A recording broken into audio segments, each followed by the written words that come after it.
The massive lecture hall of the Galactic Naval Academy buzzed with nervous energy as representatives from dozens of species filled the tiered seating. Crystalline beings from Zerion sat alongside the flowing, mercury-like Vorthak, while the insectoid Kythera clicked their mandibles in what passed for conversation among their kind. At the center of it all, a single human sat quietly in the third row, seemingly unaware of the curious glances being cast in his direction. Marcus Chen had grown accustomed to being the oddity wherever he went. As the first human to be accepted into the prestigious Galactic Naval Academy, he carried the weight of his entire species' reputation on his shoulders. The Sol system had only recently been contacted by the Galactic Federation, and humanity was still considered a primitive, backwater species by most of the galaxy's established civilizations. The lecturer, Admiral Zephyros of the Aquatic Hydron Collective, glided to the front of the classroom on his mobility platform. His translucent skin rippled with bioluminescent patterns that indicated both authority and mild amusement as he surveyed his diverse class of officer candidates. Today we will discuss the fundamental principles of warship design, Admiral Zephyros announced, his voice carrying through the universal translators worn by each student. Specifically, we will examine the Drakmarian dreadnought, widely considered the pinnacle of modern naval engineering. A holographic projection materialized in the center of the room, displaying a massive vessel that drew gasps of admiration from many students. The ship was a work of art as much as it was a weapon of war. Its hull gleamed with an almost mirror-like finish, covered in intricate patterns that seemed to shift and flow across its surface. Elegant curves and sweeping lines gave it an organic appearance, as if it had been grown rather than built. The Drakmarian Imperium has dominated galactic warfare for over 3 centuries, the Admiral continued, gesturing toward various sections of the hologram. Their ships represent the absolute pinnacle of defensive technology. Note the adaptive armor plating, capable of shifting its molecular structure to counter different types of weapons. The energy-absorbing crystalline matrix that can redirect incoming fire. The quantum deflection fields that make direct hits nearly impossible. Marcus studied the vessel with professional interest, his human mind automatically cataloging its features and comparing them to the basic ship designs he'd studied during his preparation for the academy. Something nagged at him, though he couldn't quite place what it was. A Zentauri student raised one of her 4 arms. Admiral, what accounts for the Drakmarians' complete dominance in space warfare? Their technology seems excessive. The Admiral's patterns shifted to what Marcus had learned indicated pleasure. An excellent question, Cadet Vexandra. The Drakmarians discovered early in their spacefaring history that warfare had evolved beyond mere firepower. In the modern era, battles are won through superior defense and tactical maneuvering. Their ships are virtually indestructible, capable of withstanding direct hits from weapons that would vaporize entire planets. But surely, interjected a voice from the Kythera section, the words emerging as a series of clicks and whistles. Such defenses require enormous energy expenditure. Indeed, Admiral Zephyros agreed. A single Drakmarian dreadnought requires the power output of a small star to maintain its defensive systems at full capacity. However, this investment has proven worthwhile. In their last major conflict with the Hegemony Alliance 3 decades ago, the Drakmarians lost only 12 ships while destroying over 4,000 enemy vessels. Murmurs of amazement rippled through the classroom. Marcus frowned, his brow furrowing as he continued to study the hologram. Something about the ship's design philosophy struck him as fundamentally wrong, though he couldn't articulate why. The key to understanding Drakmarian superiority, the Admiral continued, lies in recognizing that modern warfare is about survival, not aggression. The side that can endure longest while maintaining offensive capability will inevitably emerge victorious. This principle has guided galactic naval doctrine for centuries. A student from the reptilian Saros Confederation spoke up. What of smaller, more maneuverable vessels? Surely speed and agility have their place. The Admiral's patterns shifted to indicate mild disapproval. A common misconception among younger species. Speed and maneuverability are relics of primitive warfare. In space, distances are so vast that tactical advantage comes from being able to absorb punishment while delivering overwhelming firepower. The Drakmarian approach of creating mobile fortresses represents the natural evolution of naval combat. Marcus raised his hand hesitantly. As the only human in the class, he was acutely aware that his questions would be scrutinized, not just as those of a curious student, but as potential insights into humanity's strategic thinking. The weight of representing his entire species made him cautious about speaking up. "Yes, Cadet Chen," the Admiral acknowledged, his bioluminescent patterns showing polite interest. "I'm looking at the aft section of the ship," Marcus began, pointing toward the hologram. "The engine compartments and primary power coupling areas. They appear to have the same level of armor and shielding as the rest of the vessel." "Correct," the Admiral confirmed. "Drakmarian ships maintain uniform protection across all surfaces.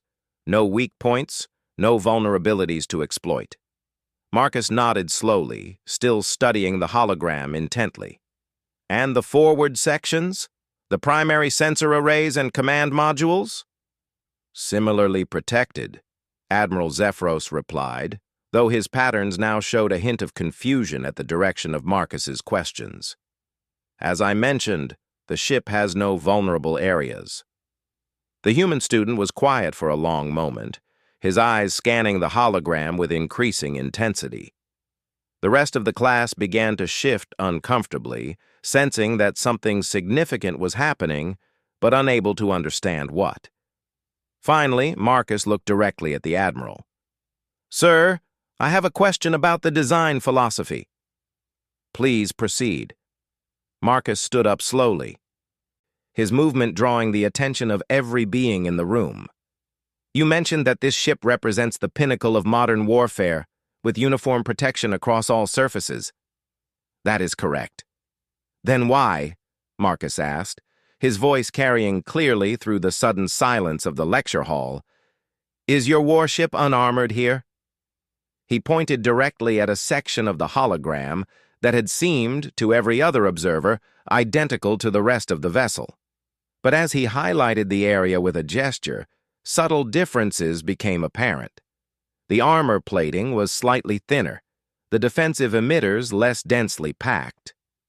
The Admiral stared at the indicated section, his bioluminescent patterns cycling rapidly through confusion, surprise, and what might have been concern. The entire class held its collective breath. That section appears to be..."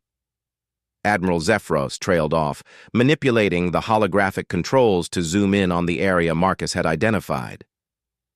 "It's a structural necessity," Marcus continued, his voice gaining confidence. "The intersection where the primary hull meets the secondary command section. The armor had to be reduced there to allow for the articulation joint that permits the command section to separate in case of catastrophic damage. But that creates a vulnerability." The Admiral's patterns now displayed clear agitation. "The specifications indicate uniform armor thickness." "The specifications are technically correct," Marcus interrupted gently, "but they don't account for the practical engineering requirements. Someone building this ship would have to make compromises between the design ideals and physical reality." A new voice cut through the tension. "The human is correct." Every head turned toward the source of the voice. In the doorway stood a figure that caused several students to gasp in recognition. General Krakthul of the Drakmarian Imperium stood nearly 3 meters tall, his obsidian exoskeleton gleaming under the classroom lights. His presence was both unexpected and deeply unsettling, as Drakmarians rarely involved themselves in the Academy's educational programs. "General," Admiral Zephyros stammered, his patterns shifting to formal military protocol. "We were not expecting—" "I was observing your lecture through the Academy's monitoring system," General Crackthul interrupted, his voice carrying the artificial tones of a mechanical translator adapted for his species' unique vocal apparatus. "The human's observation is accurate." The general moved into the room with the predatory grace characteristic of his species. His 4 eyes, arranged in pairs on either side of his elongated skull, fixed on Marcus with an intensity that made the human acutely uncomfortable. "The weakness you have identified," the general continued, addressing Marcus directly, "represents a flaw in our design that our enemies have never detected. In 3 centuries of warfare, no species has possessed the tactical insight to recognize this vulnerability." Marcus felt the weight of every gaze in the room upon him. "Sir, I didn't mean to criticize—" "You have done nothing wrong," General Crackthul stated firmly. "Your species approaches warfare from a perspective that is unique among the galactic community. This troubles me." The silence in the room was absolute. Even the ambient hum of the Academy's life support systems seemed muted in the face of this revelation. "How?" the general asked, his mechanical voice carefully modulated. "Did you identify this weakness so readily?" Marcus glanced around the room, suddenly aware that his answer might have implications far beyond a simple classroom discussion. It's how we think about combat, I suppose. Where I come from, we've learned that every defense has a weakness. Every strength can become a vulnerability if you understand how to exploit it. Your species still engages in warfare among yourselves, General Crackthul observed. It wasn't a question. "Yes, sir." "We do. And you have survived this constant conflict?"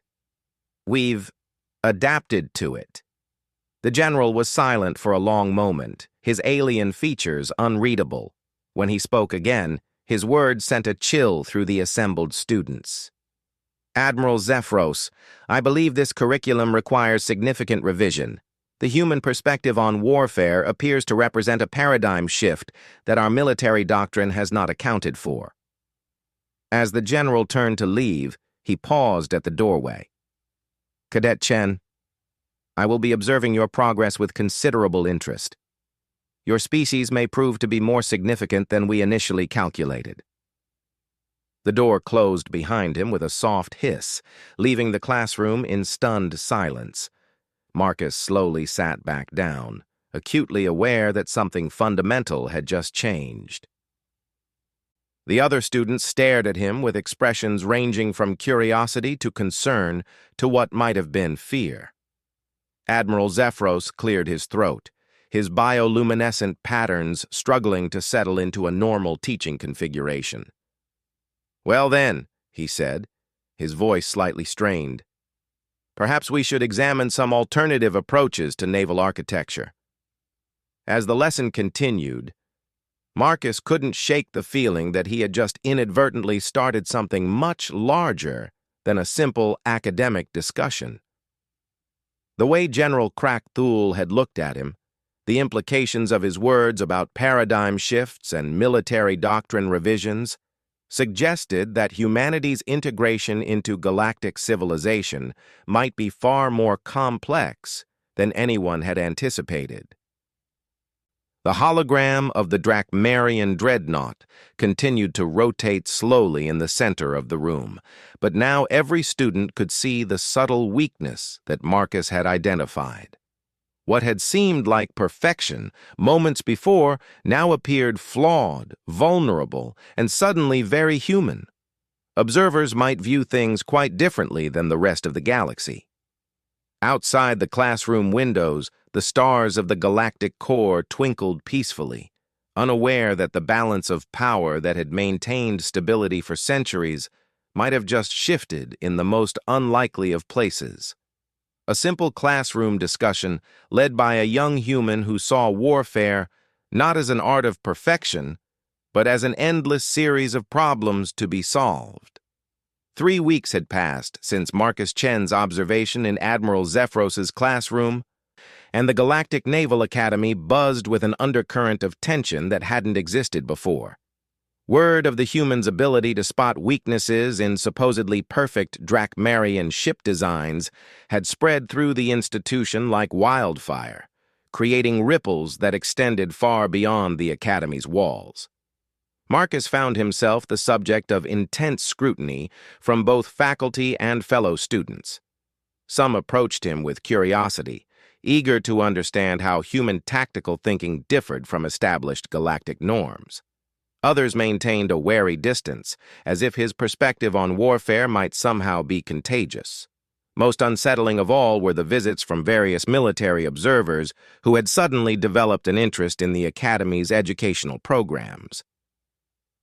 The human cadet was making his way to his next class when he was intercepted by Captain Veltar, a Zentari officer who served as the Academy's Director of Strategic Studies. Her forearms moved in complex gestures that Marcus had learned indicated both urgency and concern. "Cadet Chen," she said, her melodious voice carrying undertones of stress, "you are to report to Conference Room 7 immediately. There are individuals who wish to speak with you." Marcus felt his stomach tighten. "Am I in trouble, Captain?" "That," Captain Veltar replied cryptically, "remains to be determined." Conference Room 7 was one of the Academy's most secure briefing facilities, typically reserved for classified discussions involving high-ranking military officials. As Marcus approached the entrance, the biometric scanners confirmed his identity before the heavy doors slid open with a barely audible hiss.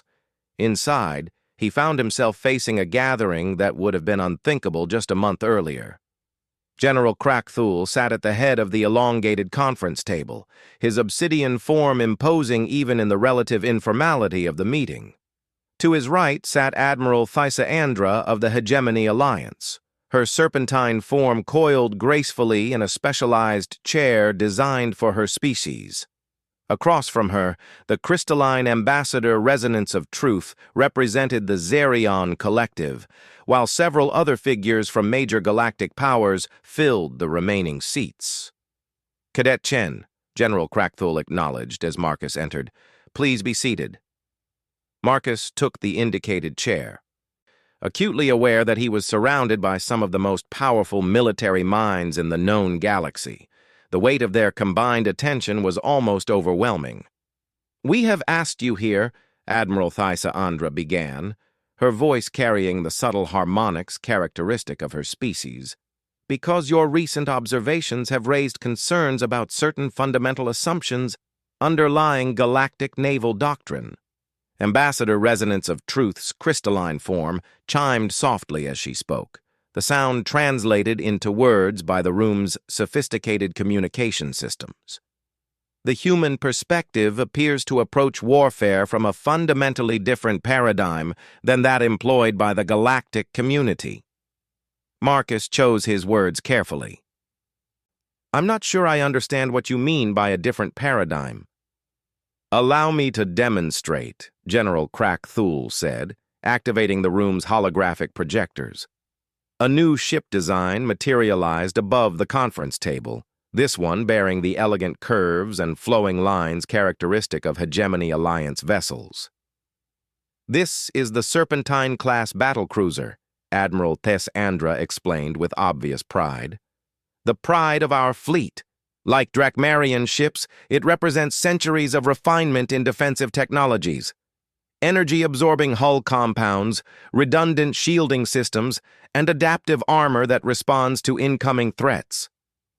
Marcus studied the hologram carefully, his eyes tracing the vessel's lines and noting the distribution of what he assumed were weapons and defensive systems. After a few minutes of silent observation, he looked up to find every being in the room watching him intently. "Well?" General Krakthul prompted. Marcus hesitated, then pointed to a section near the ship's midsection. The primary power transfer conduits run through this area, don't they? They have to, based on the positioning of the main reactor and the distribution of systems throughout the ship. Admiral Thysa-Andra's expression shifted to one of surprise. How could you possibly know that? The shape of the hull tells me where the internal components have to be, Marcus explained. And if I were attacking this ship, I'd target this junction point here, where the conduits have to pass close to the outer hull to reach the forward weapon systems. A precisely placed charge could sever the power flow without having to penetrate the main armor. The silence that followed was profound. Ambassador Resonance of Truth's crystalline form began to resonate at a frequency that Marcus's translator interpreted as distress.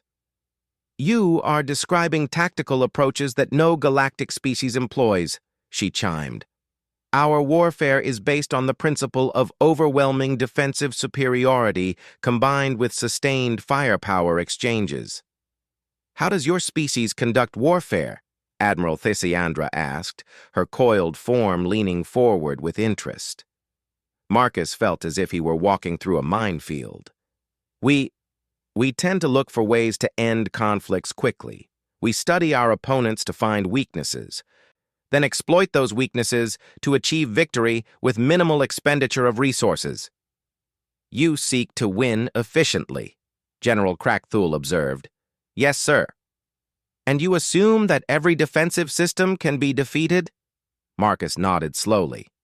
"In our experience, every defense can be overcome if you understand it well enough and apply the right kind of pressure in the right place." The room fell silent again as the assembled military leaders absorbed this information. Finally, a new voice spoke up. Colonel Jexpai of the Insectoid Confederation clicked his mandibles in what Marcus had learned was deep thought.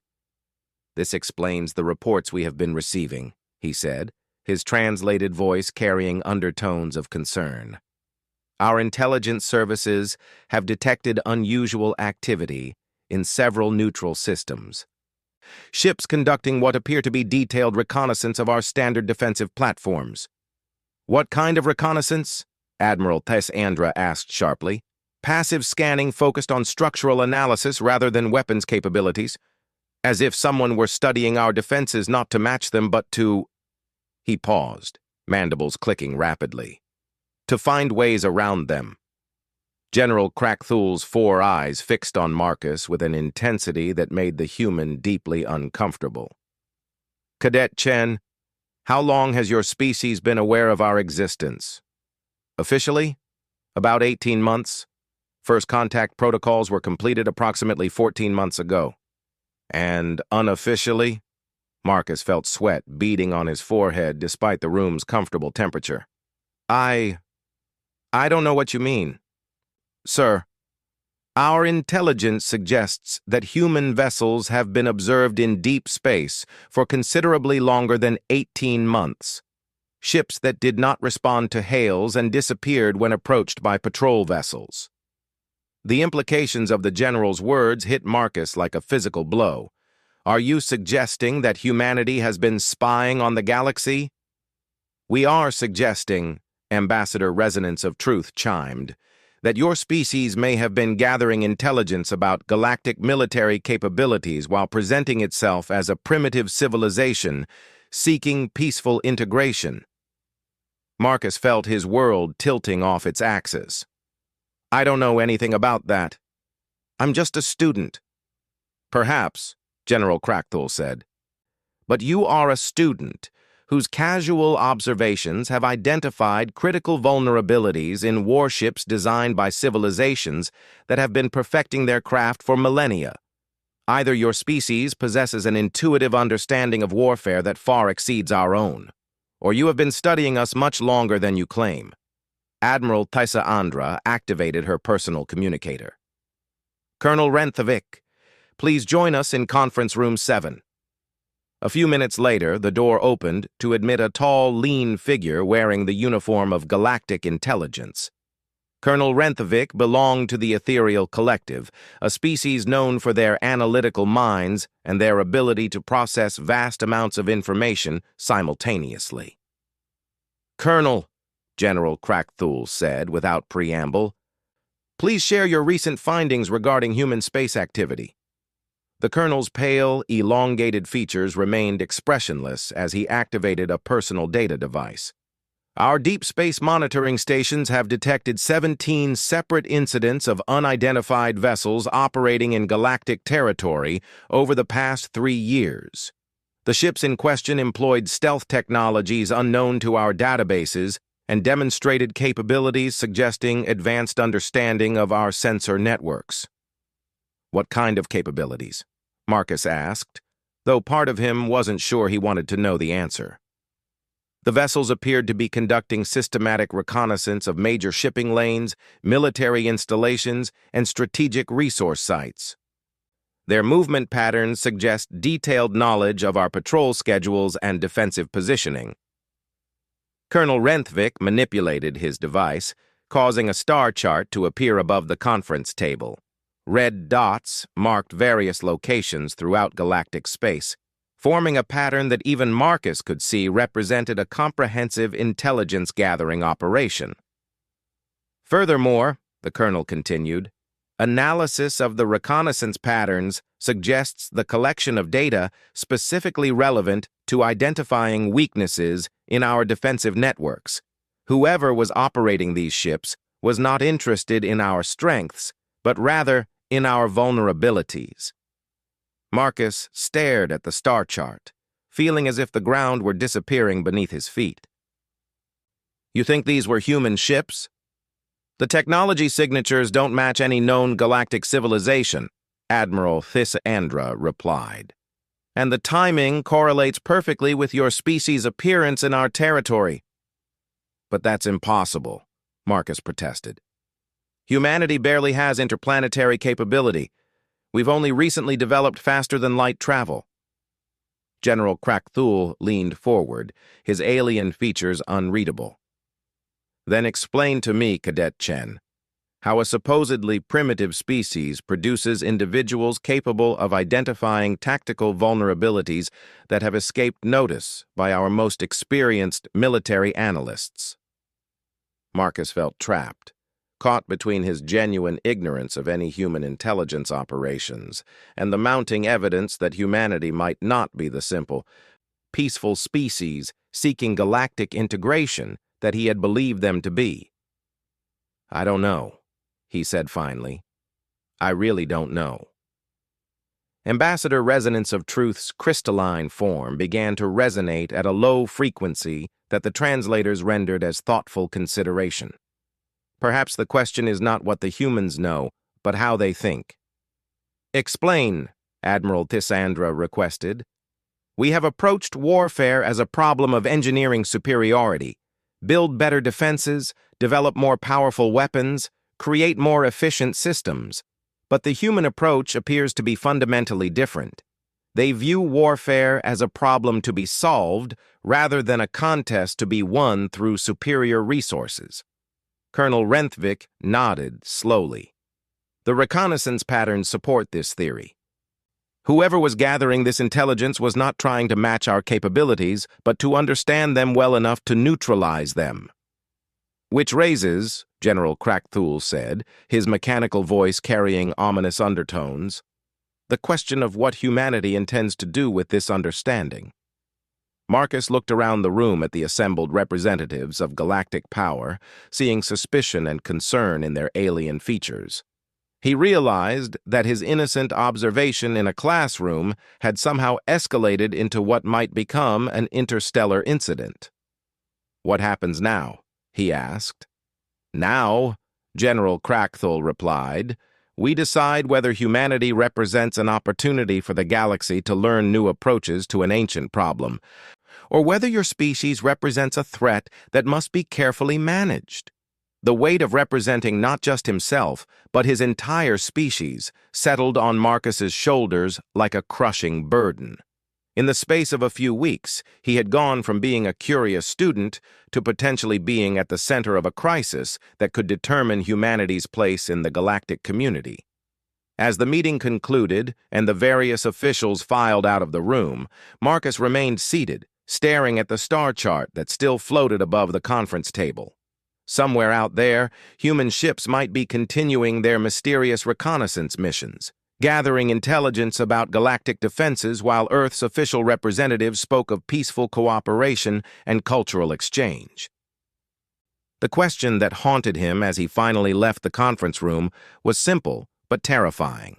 If his government was conducting secret intelligence operations, what exactly were they planning? And was he merely an unwitting part of a much larger game being played at levels he couldn't even imagine? Marcus Chen stood at the observation deck of the Academy's central tower, watching the steady stream of military vessels arriving in orbit above the planet. In the 6 weeks since his meeting with the galactic intelligence officials, the Academy had been transformed into something resembling a fortress. Ships from every major power in the galaxy maintained constant patrols, while diplomatic shuttles carried an endless procession of officials to emergency conferences. The human cadet had become simultaneously the most protected and most isolated individual at the Academy. His quarters were under constant surveillance, his communications monitored, and his movements restricted to essential areas. Yet despite this virtual imprisonment, or perhaps because of it, Marcus had never felt more alone. A soft chime announced the arrival of someone at the observation deck. Marcus turned to see Admiral Zephyros approaching, the aquatic being's bioluminescent patterns, displaying what Marcus had learned to recognize as careful neutrality. "Cadet Chen," the Admiral acknowledged, settling his mobility platform beside the human. "I thought you might appreciate some company." "Thank you, sir," Marcus replied, though his voice carried little warmth. "I imagine you're here to ask more questions about human military doctrine." Admiral Zephyros's patterns shifted to mild amusement. "Actually, I came to apologize." Marcus looked at him in surprise. "For what?" "For allowing you to become caught up in something far beyond what any student should have to handle. When you first questioned the Drakmarian ship design, I thought I was witnessing a promising young officer's analytical mind at work. I never anticipated the consequences." "Neither did I," Marcus admitted, turning back to watch the ships in orbit. "I keep thinking that if I had just kept my mouth shut in that first class, none of this would have happened." "Perhaps not," the Admiral agreed. "But then again, perhaps it was inevitable. Truth has a way of surfacing eventually." Before Marcus could respond to this cryptic statement, another presence arrived on the observation deck. Captain Sarah Rodriguez of the Earth Defense Force moved with the confident stride of someone accustomed to command, her dark hair and weathered features marking her as unmistakably human. Marcus had never seen her before, but her presence immediately put him on alert. "Cadet Chen?" she asked, though her tone suggested she already knew the answer. "I'm Captain Rodriguez. I think it's time you and I had a conversation." Admiral Zephyros's patterns immediately shifted to formal protocol. "Captain, the Academy has not been notified of any official visits from Earth Defense Forces." "That's because this isn't an official visit," Captain Rodriguez replied calmly. "I'm here to collect our wayward cadet and answer some long-overdue questions." "I'm not going anywhere," Marcus said firmly. "The Academy administration has made it clear that I'm not to leave the facility without authorization from the Galactic Council." Captain Rodriguez smiled, and there was something in that expression that reminded Marcus uncomfortably of a predator sighting prey. "The Galactic Council doesn't have jurisdiction over Earth citizens, and as of approximately 30 minutes ago, Earth is no longer a member of the Galactic Federation." The words hit Marcus like a physical blow. "What do you mean, no longer a member?" "I mean we've withdrawn from all treaties and agreements. We're returning to independent status, effective immediately." Admiral Zephyros's patterns cycled rapidly through shock, confusion, and alarm. That's unprecedented. No species has ever voluntarily withdrawn from Federation membership." "Well," Captain Rodriguez said, her smile never wavering, "humanity has always been exceptional." Marcus felt as if the deck were shifting beneath his feet. Why? Why would Earth withdraw from the Federation? Because, the captain replied, we discovered that our every move has been monitored, analyzed, and reported to various galactic intelligence agencies since the moment we made first contact. Our peaceful integration into galactic society was actually a carefully orchestrated intelligence operation designed to assess whether humanity posed a threat to the established order. That's not, Marcus began, then stopped. The meetings, the surveillance, the constant questions about human military thinking suddenly took on a different meaning. Admiral Zephyros's patterns displayed deep distress. Captain Rodriguez, I assure you that the Academy's interest in Cadet Chen was purely educational. Was it? The captain interrupted. Then explain why every conversation he's had for the past 6 weeks has been recorded and transmitted to intelligence analysts from a dozen different species. Explain why his personal communications have been monitored and his movements restricted. Marcus stared at the Admiral, whose bioluminescent patterns had shifted to what he now recognized as guilt and shame. Is that true? The security measures were deemed necessary, Admiral Zephyros admitted reluctantly. Your insights into warfare represented a potential paradigm shift that required careful study. Study, Captain Rodriguez repeated, her voice now carrying a harder edge. Is that what you call imprisoning a student for the crime of thinking differently? It wasn't imprisonment, the Admiral protested weakly. Then he was free to leave at any time, free to contact his family, free to pursue his studies without constant surveillance. Captain Rodriguez's questions hung in the air like accusations. Marcus felt a cold anger building in his chest. All this time, I thought I was being paranoid. But you really were treating me like some kind of specimen to be observed and analyzed. The situation required careful handling, Admiral Zephyros said, his patterns now displaying clear defensiveness. Your species' approach to warfare is fundamentally different from established galactic norms. We needed to understand whether this represented a threat to galactic stability. And what conclusion did you reach? Captain Rodriguez asked, though her tone suggested she already knew the answer. The assessment, the Admiral replied reluctantly, was that humanity represents a potential destabilizing influence that requires management and control. Marcus felt something inside him break. For months, he had believed he was participating in humanity's integration into a larger galactic community. Instead, he had been unwittingly serving as a test subject for an evaluation of his entire species' worthiness to exist freely among the stars.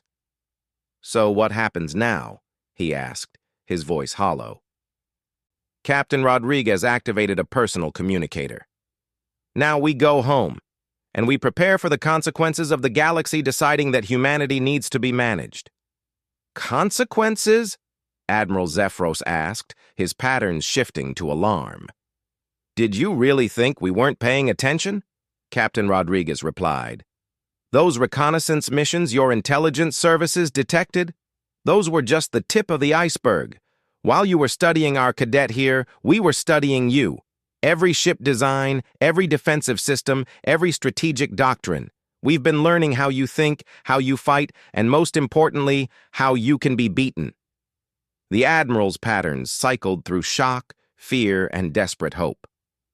Captain, surely there must be some way to resolve this diplomatically.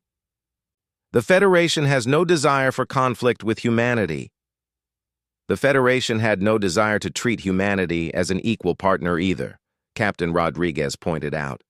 You wanted to manage us, control us, decide what role we would play in your galactic order. Well, now you get to discover what happens when humans decide their own role. Marcus looked between the two officers, seeing in their exchange the collapse of everything he had hoped for when he first arrived at the Academy. Is there going to be a war? That, Captain Rodriguez said grimly, depends on whether the galaxy is willing to accept that humanity will not be anyone's client species or managed threat. We're not asking for conquest or dominance. We're simply demanding the right to exist as free and independent beings. But you've withdrawn from all treaties, Admiral Zephyros protested. Without Federation protection, humanity is vulnerable to any species that chooses to act against you. Captain Rodriguez's smile returned, and this time it was genuinely terrifying. Admiral, you've spent months analyzing how we think about warfare.